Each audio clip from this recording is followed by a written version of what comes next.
Good evening and welcome to yet another episode of the Health and Wellness Show.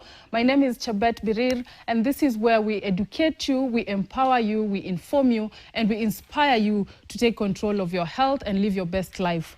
On set today, we want to talk about autism spectrum disorder, and we have Dr. Nema Lema, who is a pediatrician and also a mother to a child in the spectrum. She'll explain to us how we are supposed to refer to children living with autism. Daktari, karibu sana to the show.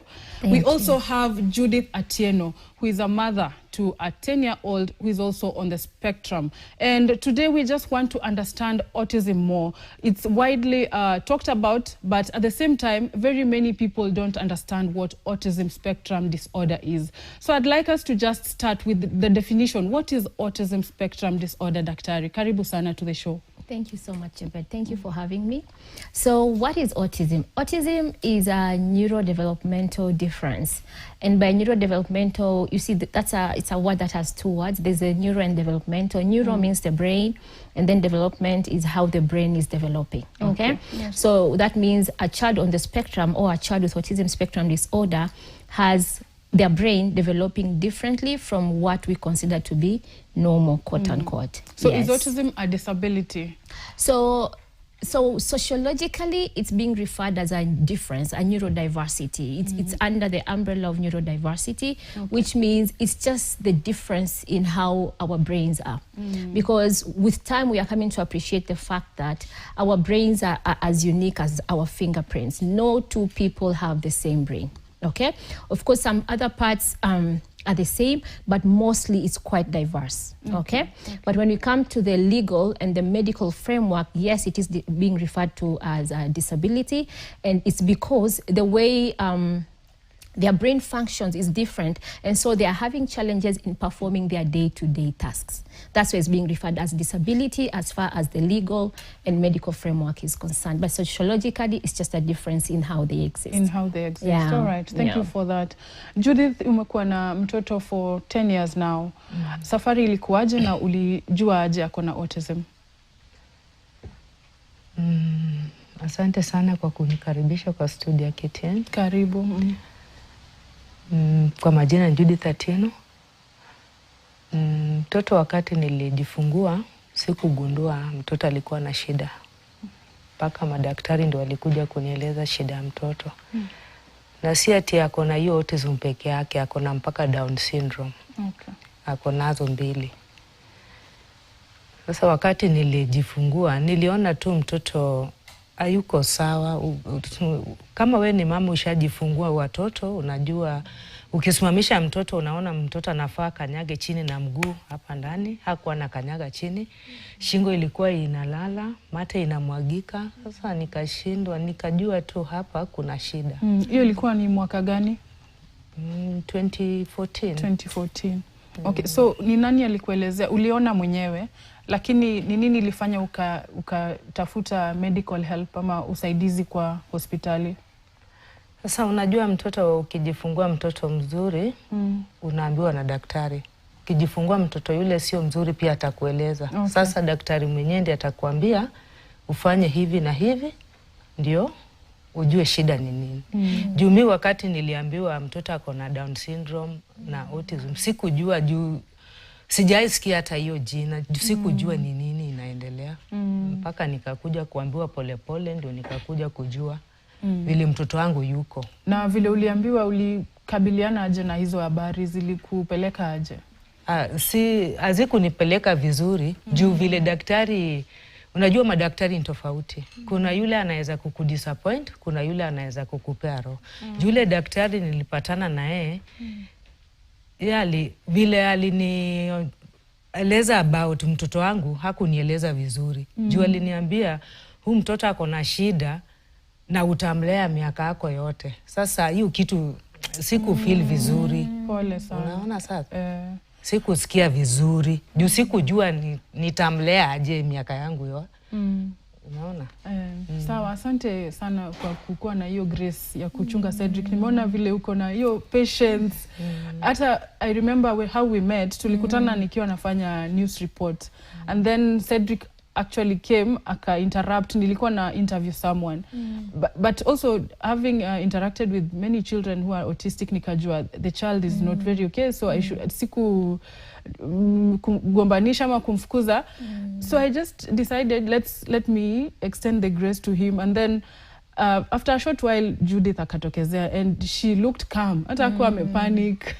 Utatuelezea what happens, you know, when you go to an event with a child with in the spectrum, the challenges you face and how umekuja ukazoea. But first, let's talk to Daktari on what are the signs and symptoms of autism. How do you know that your child is autistic?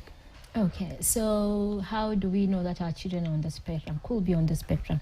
So when you look at how autism develops, it majorly affects two parts.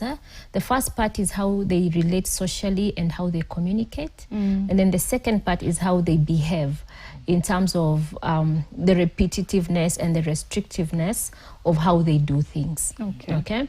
So starting with the socially and the communication aspect, you know, as a child, like a typical child growing, by the age the child is 3 months, they usually have what we call a social smile, and they usually have an eye contact. So usually you see, if you've ever had a child, when you're changing your child's diaper, ideally they should be looking at you on the face.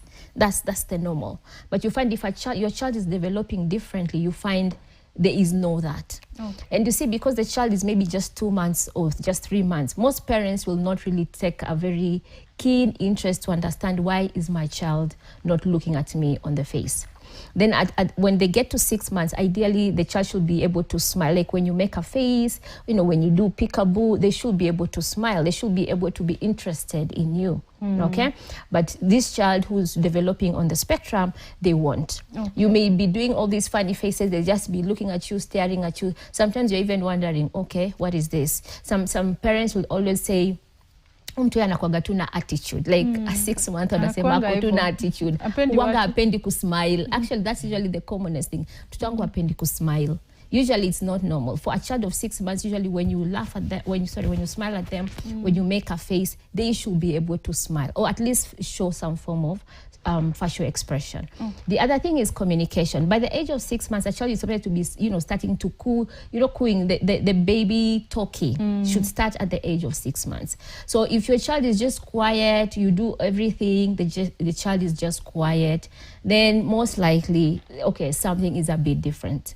Okay, but the age of 9 months, they should be able to baba, you know, da, the syllable babbling. And also by the age of 9 months, they should be able to know the people around the home. So when a stranger walks in and picks up that child should not, you know, should be anxious about it. They should be able to know, this is my mom, this is my dad, you know, depending on the home setup, or this is my auntie. I know these people and they are my safe place. So when a person just walks in, they should be able to know, okay, no, this is a different person. Yeah. But then there's also another variant where you find a child will normally develop okay. There's also that. A parent will tell you, my child was well till when the age was 1.5, and then everything started going backwards. There's also that. And what causes that? So there, as you say, it's a difference on how the brain develops. Usually I would say the first 2 years, the brain develops really, really fast. So if anything is to happen during this time, it can easily change it to become, you know, a diversity. Okay? And anything is actually anything. Yes. You can never tell. Yes, anything is literally anything. Thank you, Doctor. And yourself, you are a mother to a child living with autism. Yeah. How has it been with you in your case as a pediatrician and also a mother? It's interesting. It's not easier, or maybe it is, I don't know. But what I know is, I remember when my child turned, I kind of saw it coming, but I think I was very scared. I was just not prepared to face it.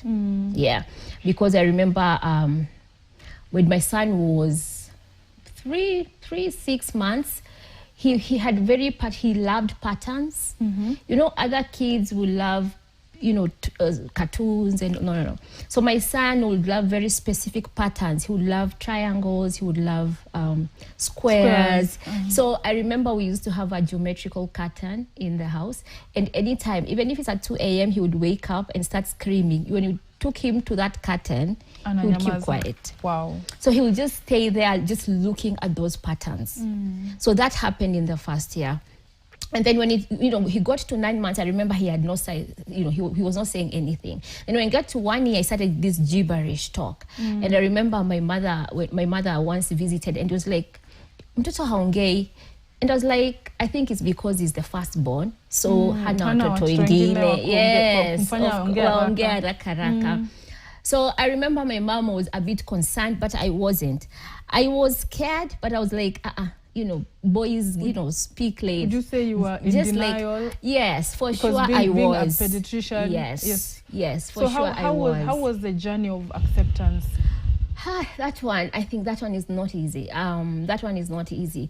As much as I saw it, as much as I knew it, as much like I could see everything, but I was so scared. Because I think no one really prepares you to have a different child. Really, yes. No one. I mean, you carry pregnancy expecting, a very healthy child. No one really prepares you. And then I kind of feel like the more you know, it can literally paralyze you, because now it being on the spectrum, you're just wondering, okay, where am I going to lie on this spectrum? Yes. So the journey of acceptance, it's a process. It's a process. My faith has really, really helped me. Part of what I do is because of that. Because I had to just ask God, okay, please tell me, what are we supposed to do with this child and what's going to happen to the future of this child? Okay. Yes, we had to get to that level. 11 years, huh? Yes, so right now he's 11, yes. So how has it been? It's been, how do I say? So my son was in level 1, level 2, because of course by 11 he can do most of the things for himself. His speech is what we call functional. He also has dyslexia. I don't know if you know what dyslexia. Dyslexia is when a child has challenges in reading and writing. Okay, so that is where one of the areas that we are really, really trying to help. We came to terms that schooling for him may not be to get the knowledge as we know it, as compared to the siblings, but for him schooling is more for developing of his social skills, him getting friends, him being able to be independent, So those are some of the decisions that are not easy at all, but it's some of the decisions that you have to come to so that you are really able to move to the next place. Thank you, Dr. and good job. You're doing a good job, especially on information. When you go to Dr.'s Instagram, 90% of her content will be about autism. It's actually about autism and how to take care of people living with autism. So, Dr., we'll talk about, you've mentioned schools. We'll talk about how to integrate children on the spectrum into schools and whether they're supposed to be taken to their own special schools. But first, let's talk to Judith. Safari yako imekuaje tangu sasa vile uliambiwa mtoto wako hivi na utamlea hivi for the rest of your life? Challenges zimekuwa zipi mpaka saizi vile yako 11 years old? Challenges zake ni mingi. Ndio sasa kwanza watoto wa autism ni wale wako kwa diet. Kuna vitu wanapenda na kuna vitu tena wapendi. Na ni mtoto kama wangu, ni mtoto wezi achia mtu. Juu yani hata hakuna mtu anaweza kubali kukaa naye. Na unafanya kazi gani ama imebidi sasa ukae tu na mtoto? Before ukue naye, ulikuwa na kazi yoyote ulikuwa unafanya? Mimi ni mtu wa biashara. Nauza mahindi. Na nauza along railway line, mali gari ya moshi inapita. Sasa hapo ndio nakuanga na challenges. Juu saa zingine unauza, ashakimbia kwa gari. Sasa itabidi ukimbie umchukue, customer pia ameenda, ni challenge. Saa zingine inabidi niuze kama nimemfunga kwa mgongo juu. Uwezi shinda saa yote kimbizana na yeye. Saa zingine ukiamua umfunge hata kwa kiti mahali umekaa, watu pia wanaona viba. Unafungia mtoto. Sasa unaona, tunapitia magumu sana na watoto. Juu kama mimi hata ile nyumba naishi ni single room. uweze mwacha ndani, mkitoka mnatoka wote. Mkienda bafu nyinyi wo. Inabidi mimi mpaka kwa bafu, niliwacha kuoga kwa bafu. Naoga kwa mlango juu yake. Juu ukimwacha tu dakika kidogo amepotea. Na anaenda shule ama uko anaenda shule? Anaenda shule yenye iko na watoto wengine pia ama wako specific with children when you are on that spectrum? Hata nimerudisha shukrani kwa hiyo shule inaitwa Little Rock.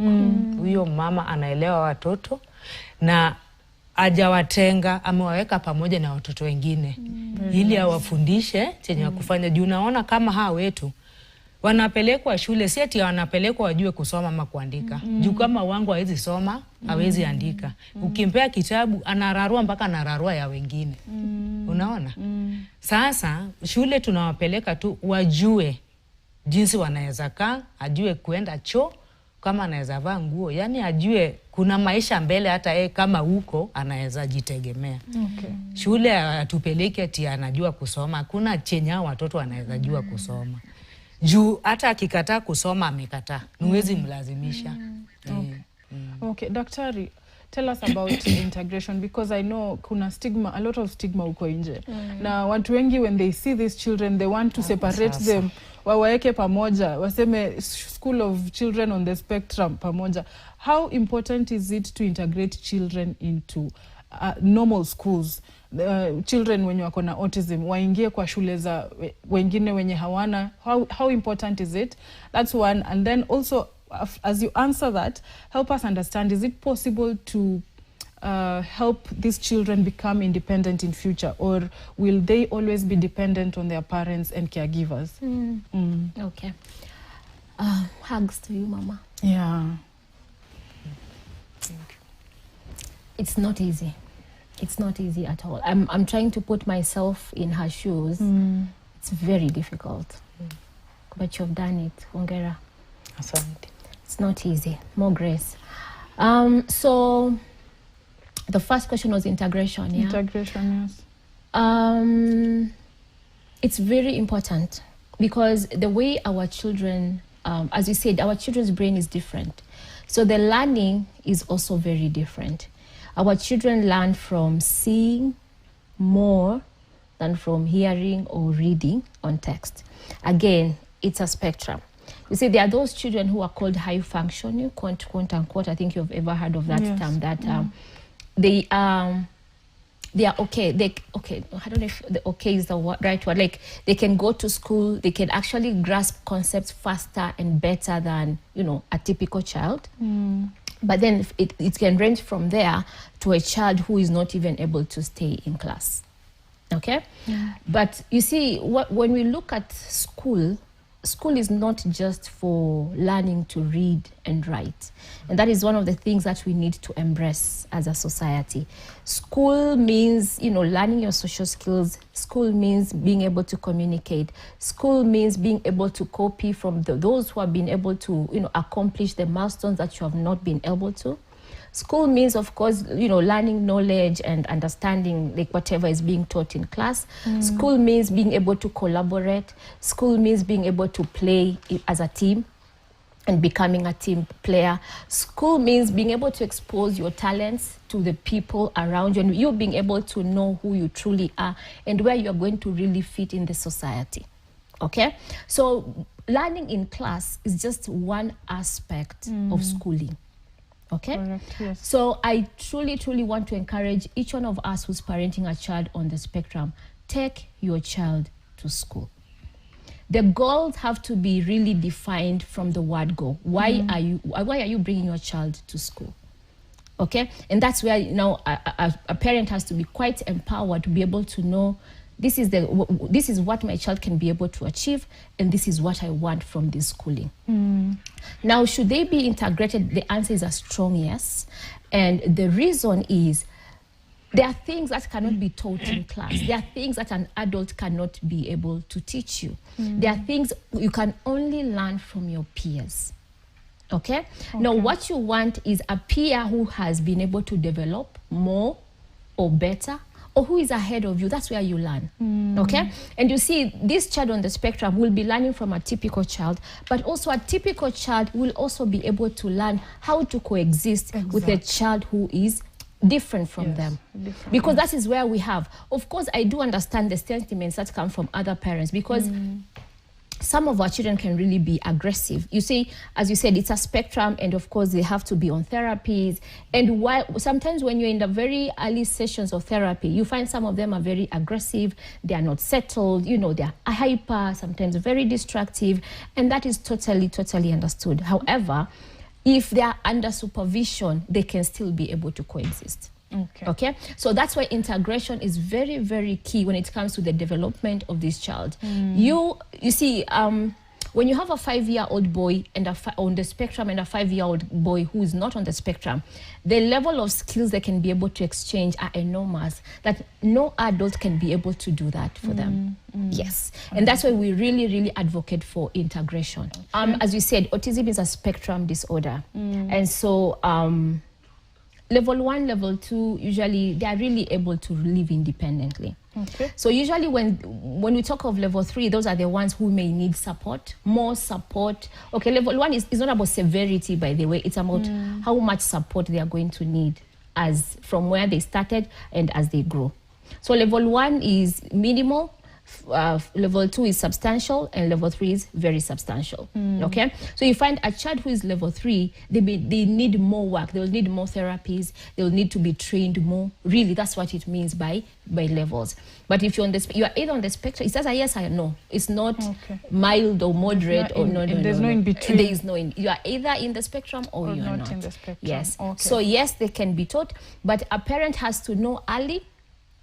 Like the diagnosis has to be done early. The interventions have to start immediately. And now, depending with where they start, you know, some will have a longer time of intervention, some will have a shorter time of intervention. But the answer to that is yes. Do we have cases of children on the spectrum who've grown up and become independent? Yeah, there are so many. There are so many. There are so many. So there's hope even for parents who feel hopeless about their children being dependent on them for the rest of their lives.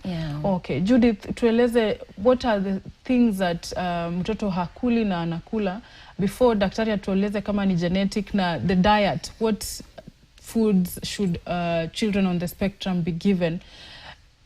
Cedric anaishi vipi, anakula chakula gani na ni chakula gani afai kukula according to what daktari alikuambia? Mimi vile nilielezwa, juu wangu ako na hyper, ile kabia juu sana. Sasa niliambiwa afai kutumia sukari, vitu kama ngano, na anafaa kule vitu kama nduma na hizi viazi tamu. Na kwa watoto, hizo vitu hazina ladha hawataki. Zile vitu wamekatazwa wasikule ndio wanataka. Na sasa hiyo ukimpea ni kama we mwenyewe umejiletea shida. Juu hata tulia. Kama wangu sahi akikula chapati ama kunywe chai kuna sukari, tutazunguka kijiji mzima. Ama hiyo nyumba haitakalika. So what do you do to ensure azekula kile anataka? Kwa sababu sometimes kama sasa vile ulimpata kwangu, unajua labda ningempatia kitu. How do you handle that? Unapata mtu amempea chakula afai kula. Hata wangu huwa anapewa. Sinikwambia mimi nauza kwa barabara. Huwa anapewa, na kuna mtu ukimwambia huyu mtoto afai kula hii, anaona vibaya na yeye ajui chenye unapitia na huyu mtoto. Sasa badala umpigie kelele, umuongeleshe tu taratibu. Mtoto wangu afai kula hii na hii, juu ako na shida fulani. Lakini kuna wale wanaelewa, kuna wale hawaelewi. Unaona? Like mtoto wangu unajua sasa ukimnyima sasa ndio ni kama umeleta shida. Juu atakuuma, mnapigana, atararua manguo, atafanya nini. Asante for that strength, mama. Sasa sisi tunaishi kwa vita. Unajua the easy option ni kuficha mtoto na kumfungia kwa nyumba, and that's what so many people do actually. But thank you so much for coming out. Lakini hatuwezi. Juu ukishakuwa na mtoto yule ako na shida, usimweke ndani ya nyumba. Juu hata sisi kukubali ati tulizaa watoto wale wako na shida, si ukupenda kwetu. Lakini tunapitia magumu, juu hata mahali tunaishi kwa vijiji tunatukanwa. More grace to you. Like mimi mahali naishi kwa plot, sielewani na watu juu ya mtoto wangu. Unashinda ukifungia mtoto kwa nyumba. Mnajifungia, kama mnafua mko ndani. Kama mnatoka nje kuanika manguo mko wote. Juu akienda hata kwa mlango mtu akimuona funga mlango wazimu anaku. Unaona kitu kama hiyo? Na akona siblings? Uko na watoto wangapi? 3. 3. Wa kwanza akona miaka ngapi? Mkubwa ni mkubwa msichana. Na alafu kijana tena wanafuatana. Huyu sasa ndio last born. Okay. Sawa, asante sana Judith for the strength, for the grace. And we are going to take a short break, but when we are back, Daktari will explain to us whether it's genetic and the type of diet that children on the spectrum should be given. Don't go away.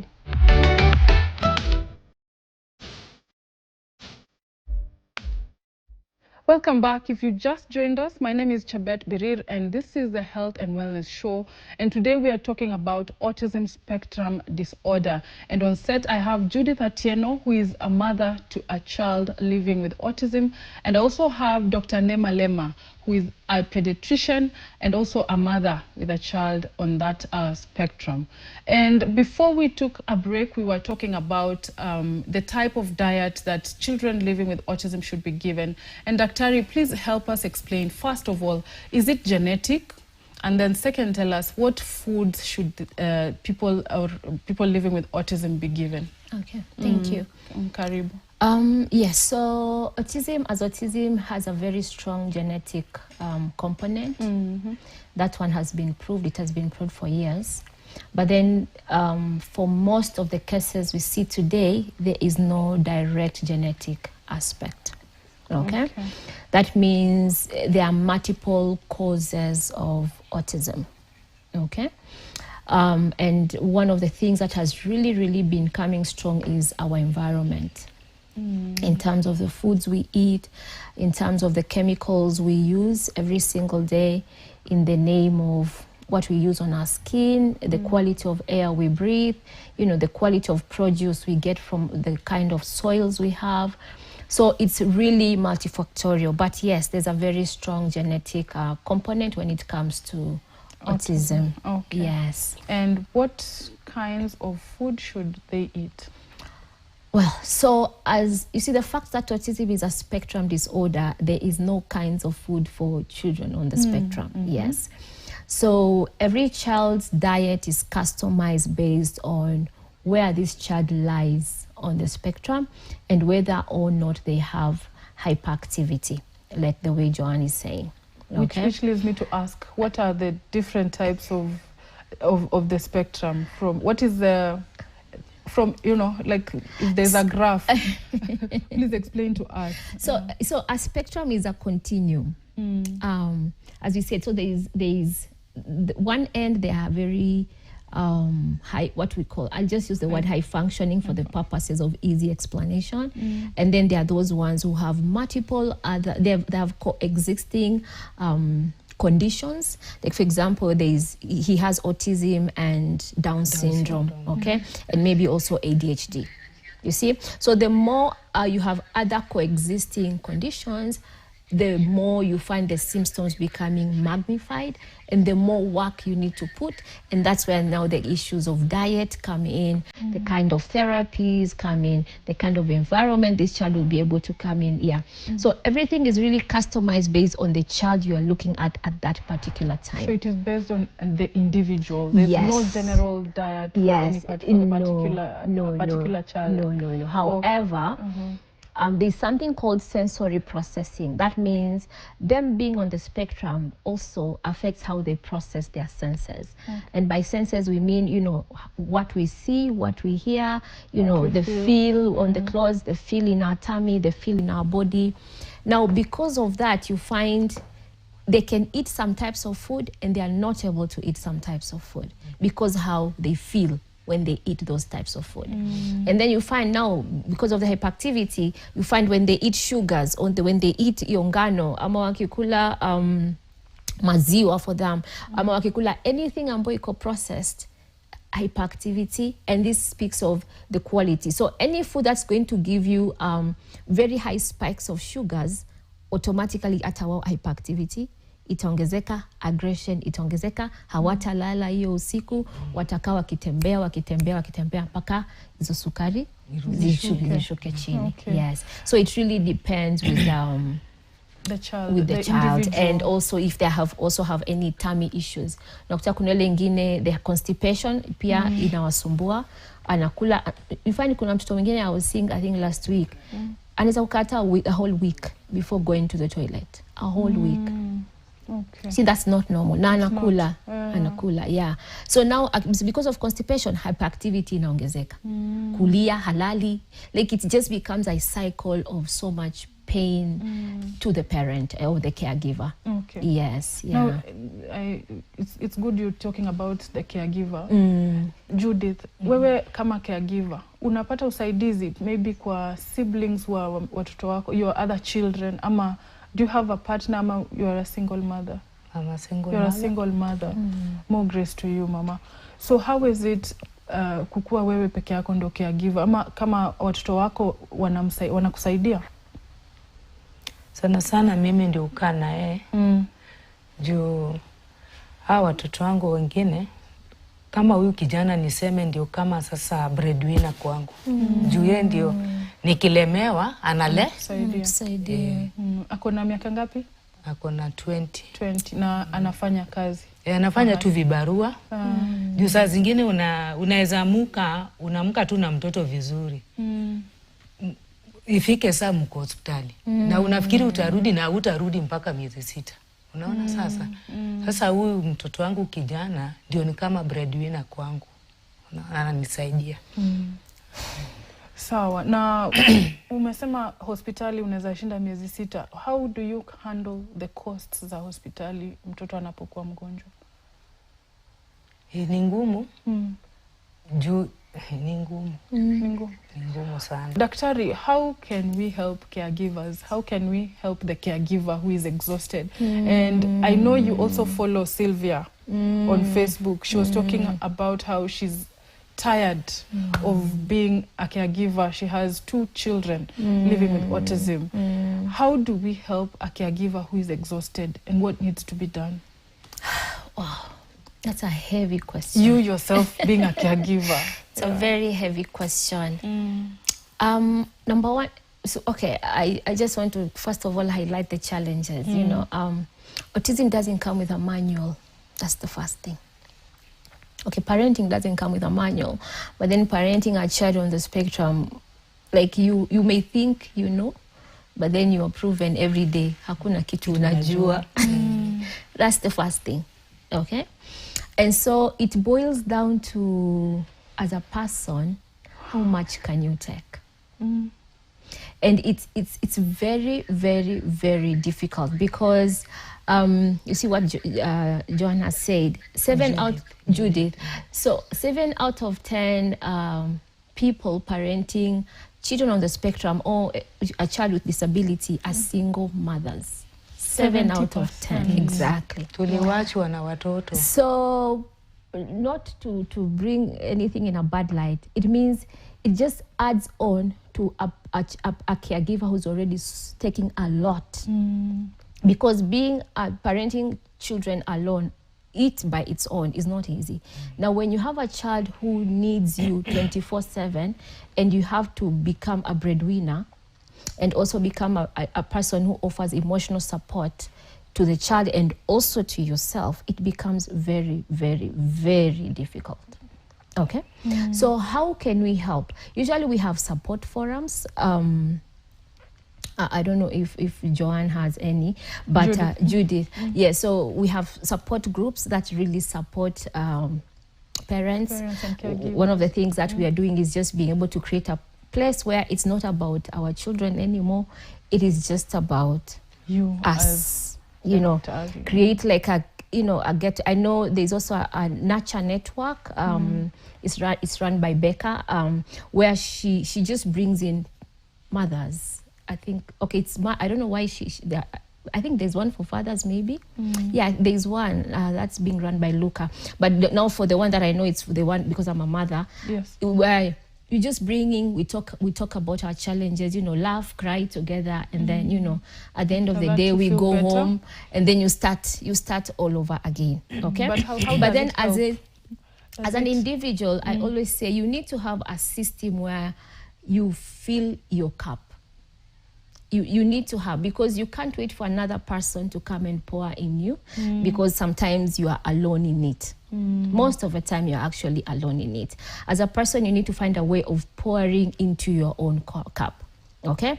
One of the ways, again, you could have, I don't know if maybe you could have friends. Think of the friends you have, could be your sisters, could be your brothers, or could be your neighbors out. But think of the friends, just friends, wa mama wengine, ambao you can comfortably, go to and talk with. You don't need to do much. You just need someone you can sit to, even if it's just sharing a cup of coffee or a cup of tea, just sitting and talk about the challenges you're going through. They don't need to give you any money, or they don't need. It's just mtu wa kukaa tu na wewe, but then nimelemewa, I'm going through one, two. Sometimes you just need a place to share. The other thing you can think of is if you're a person who writes, to write. Journaling, I personally journal a lot. It really helps to decompress what is going through my mind. Once you put it on paper, you feel like, okay, I've been able to speak to someone. Another thing you can do is prayers. If there's one thing I can always say is, have a very strong personal relationship with God. Just tell God you become the father of this child. You gave me this child anyway. Yes. Yeah, take over this child. Remove that weight that comes with, being a single parent, being a mother of a child with challenges. Just remove that weight so that you are able to focus on what is really ahead. Because one of the things, I know this is one of the questions that most parents will ask, what if I'm not here today? What will happen to my child? And one of the things I've come into acceptance with, whether I want it or not, this child will grow. And so the best thing is to hand over this child to God, because he's the one who's going to be there when I'm actually not there. So when you're able to have that kind of relationship with God, you'll find there are things that we carry as humans that we can't carry, really. Can't handle. And one of the things that my son has really taught me is the fact that as human beings, we have very little control of life. Very little control of life. That's very true. There's a lot of things that can happen that hata wewe mwenyewe utabaki we. The other day we lost a very dear friend. She just woke up. She was a very charming, young, bubbly girl. She was just hit by a car. For her, it was just another day. Kumbe that was it. You understand? Yes. So it is moments like that you ask yourself, okay, what is my contribution in all this? You come to realize, I always say, we are just vessels, we are just vessels. And the one who's using the vessels is the only one who knows how these things is going to move. Yeah. So when you get to that place of, rest and surrender, you come to realize, there's another power that can actually direct everything, and everything at the end of it will work for good. Absolutely. Yeah. All right. Daktari, have you yourself registered your child under children with disabilities? And yes, I'm in that process. Yes. You're in the process? Yes. Okay. Yeah, so we've already done the assessment and all that. It's very important because, especially for children who still need a lot of therapy, once you have that card, you can be able to do it for free. Okay. Yeah, so there are centers that have been allocated, and so I would truly encourage you, mom. Okay? Usisikie kwamba, oh my God. I know maybe umesha tembea nini, but maybe we can talk after this. Yeah. Sawa? And thank you, Daktari, for talking about spirituality, which is a very important aspect, not just for people or caregivers of people living with autism, but for every one of us. I also believe that spirituality is a very key aspect, and without God, for sure, you are nothing. Judith, how has it been kulea mtoto, and then vile daktari alikwambia utalea hivi mtoto, how has it been pia kwa wazazi, not wazazi but your neighbors wakikuambia, ukiona wanafunga mlango, una feel aje? How does that make you feel? So unajua sasa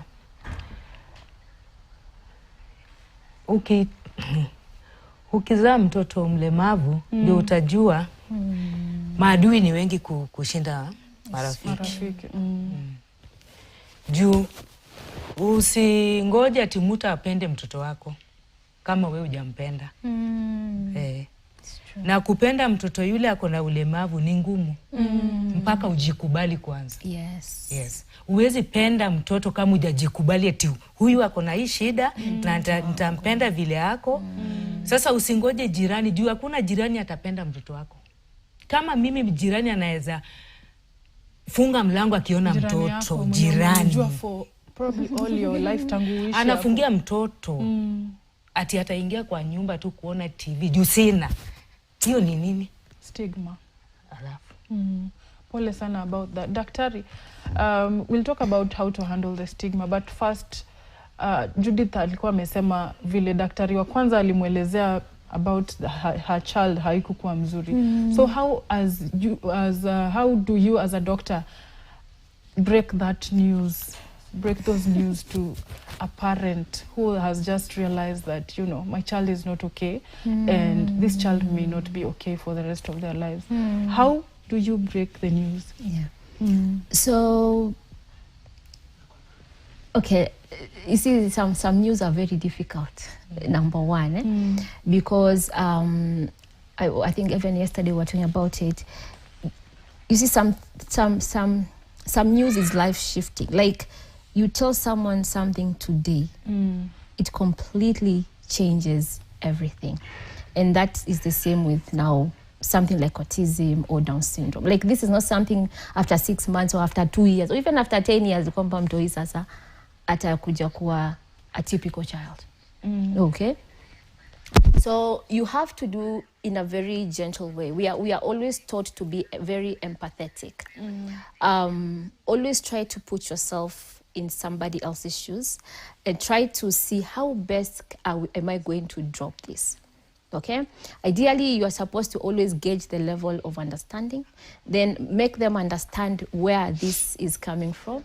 Because you don't just say your child has autism. You need to make them understand what exactly do you mean by autism. Because most of the time, most parents will come, did I do something wrong? Or was there anything I could have done to prevent the situation? The answer to both questions is no. Okay? So usually you need to make them understand what exactly autism is and that they had nothing to contribute into, you know, what is happening to their child. And then now you tell them. And then now give them hope. You know, you need to give them hope that, you know, this is not the end of the world. You know, you can give them examples of other children who have the same condition, but, you know, they've been able to grace it and now they are doing well. Always, like for us, what we do in our clinic is connect people to support groups, people who have been there, who have walked the journey, and now they can actually say, like, I have been here for 11 years, look at me today, and this is how my child looks like, you know, this is where my child started, but today we are here, we did 1, 2, 3, and just being able to be open to share that, okay? Now, maybe I may be sitting on a very unique place because I'm both a professional and a caregiver. But even if you are not a caregiver, you should be able to, you know, at least plug them to a place where they can be able to get the support. Because also one of the things we highly recommend is therapy to parents, especially like for couples, or even for if it's a family that is being headed by a single parent. Because it's heavy, they may need to restructure a lot of things, especially the financial aspect of things.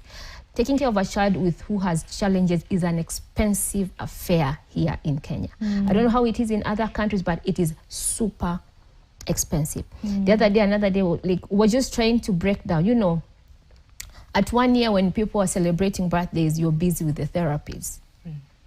You know, at 2 years, 3 years, when someone else is trying to, you know, which bed school can I take my child? You're not even thinking about school. You're thinking of, oh my God, my child is not even talking. We have not even potty trained. You're thinking of which therapies does my child need for me to be able to, you know, to be able to potty train. Will they even be able to speak? Nannies, that's also another issue. You know, where are we going to get the nannies? Does it mean I'm going now to drop everything that I've been doing for years and now start being, babysitting my child in the home? You understand? So it's such an expensive affair. And therefore, if you don't have someone to actually hold your hand to navigate through it, you're going to do a lot of trial and error, and most of the time it's going to be error. Yes. Judith, thank you, Daktari. We uko kwa any support group ama unajua wazazi wenye wako na watoto kama wewe na umefanya aje, ama kama hauko unapanga kuingia kwa support group? Kwa support group nilikuwa na nilichoka nikawacha. Ni nini ilikufanya ukachoka ukawacha?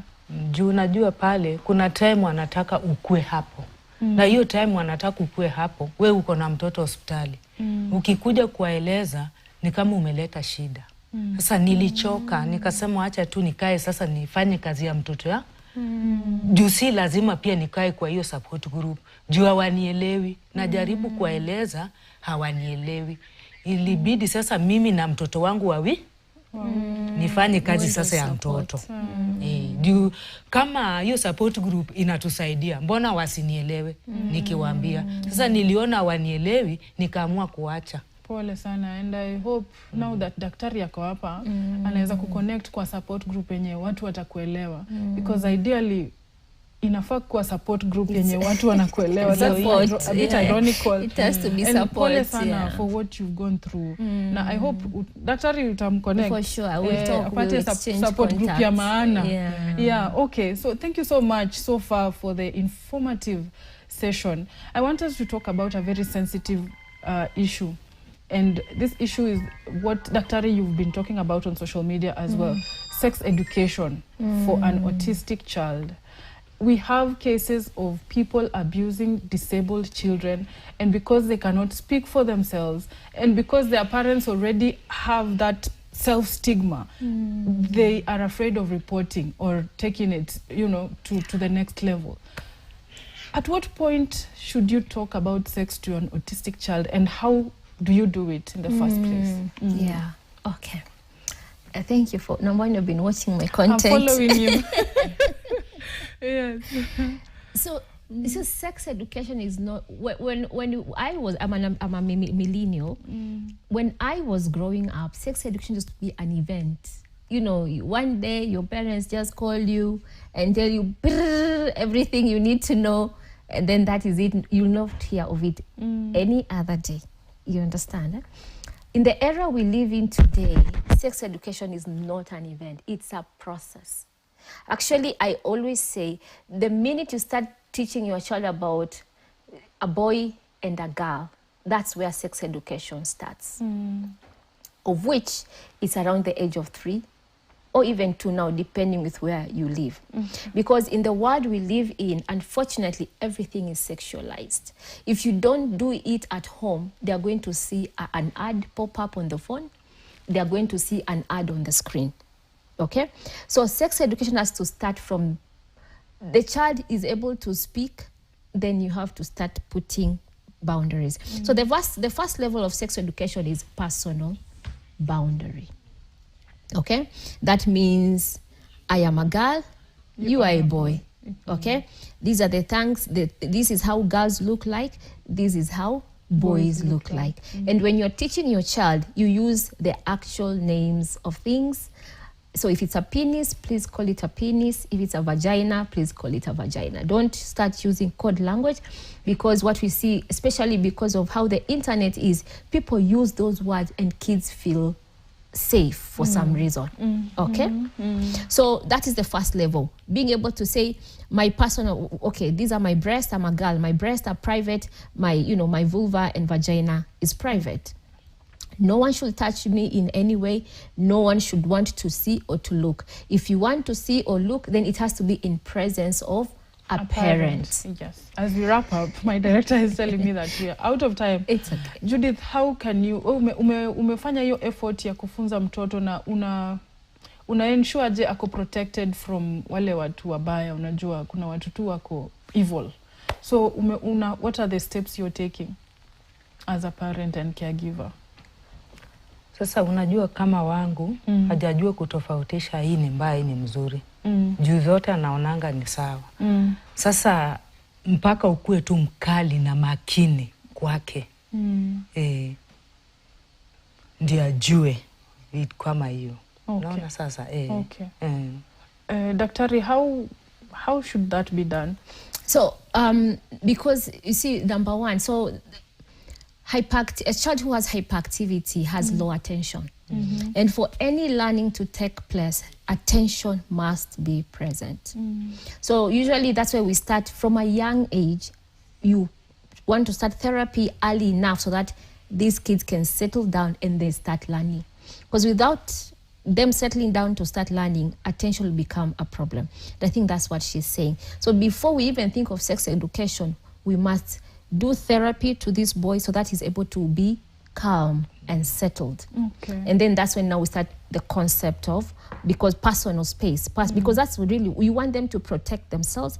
And then now as they grow older, you start telling them how they approach girls and then how they approach boys. Yes. Yeah. Thank you so much for your time. Asante sana Judith for coming. Asante sana Daktari for taking time to come here. Let's now wrap it up with your last sentence, your last word, final words. Tukianza na Judith alafu Daktari. Your last word. Mimi kwa maneno yangu ya mwisho, naomba sana kama we ni mzazi uko na mtoto ako na disability yoyote, protect mtoto wako, stand firm na mtoto wako, na usijali wale uko peke yako ama uko na bwana. Juu wengi wetu tumewachwa, kama mimi niliwachwa juu ya huyu mtoto. Lakini maisha lazima iendelee. Sasa tukae na watoto wetu, tupende watoto wetu. Na kwa wale wapendi watoto wetu wanatutusi, hatukuandika barua tupea watoto. Tulizaa watoto vile wengine wanazaa. Sasa msituchukulie vile mmetuchukulia, mnatutusi plus na watoto wetu. Mtusaidie tu kuwapenda. Siku moja watakuwa watu. Hivyo tu. Asante sana Judith, and keep up with the good work. Keep going. Daktari? Yeah, so for me, it's just to speak to families who have neurotypical children, that they should be able to teach their children how to relate with neurodiverse children. Because this is our reality today. They should be able to know that, neurodiverse children also need friends, need support, and they are super intelligent. I know we didn't get there, but these kids are super intelligent. Actually, I always say the world we live in needs more neurodiverse children than them needing the world. That's how it is. Because where we are now, there's a lot of problems that you need someone who's operating at a higher realm for you to be able to get solutions. And when you interact with neurodiverse children, you'll be able to appreciate that aspect. Yeah. So if you're a typical person, please be comfortable with diversity. Yeah. And train your children, train your neighborhood, train your families that these kids are here to stay and they are our friends, they are our families, they are our nieces and they are our nephews. Awesome. Yeah. Thank you so much, Daktari. Asante sana Judith. Now, you've heard it from Daktari and from Judith. These are parents to children with autism, and what they need more is grace, kindness. It goes a long way. Statistics show that 1 in 25, could be more, of children in Kenya alone are on the spectrum. So the best we could do is extend kindness and look at the strengths, look for the strengths. They're here for a reason, for sure. There's a reason why God put those children here. So instead of trying to stigmatize them, find the strengths and maximize on that. That's it for today. Thank you so much for tuning in. My name is Chabet Birir. See you again next week, God willing.